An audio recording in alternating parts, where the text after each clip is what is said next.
can't criticize a foreign country, then that country's in charge, right? And it also sends a very unsettling message because censorship, is always levied on behalf of the people in charge, of course.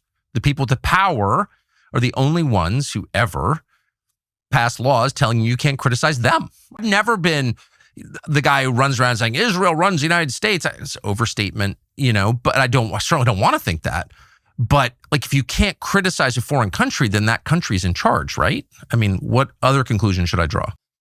But over the last 3 years, the pro-Israel lobby has had to come out into the open so much more than ever before and really just be so explicit in calling everyone anti-Semitism and advocating for speech restrictions. And the reason is because there has been a very radical and, from an Israeli perspective, an extremely alarming collapse in support for Israel among Americans in basically every demographic group other than conservatives over 50. So basically decades-long Fox watchers, but even conservatives under 50 have all basically now have majority opinions that are disfavorable to Israel.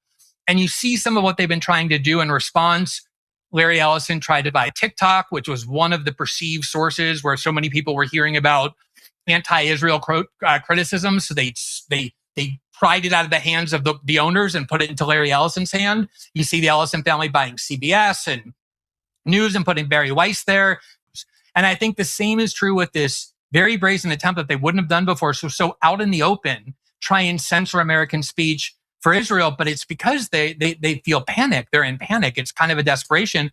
That spiral of support for Israel among Americans, which had been utterly unthreatened for decades, is very rapid. And I don't think it's ever going back. And I think a lot of these efforts, as kind of,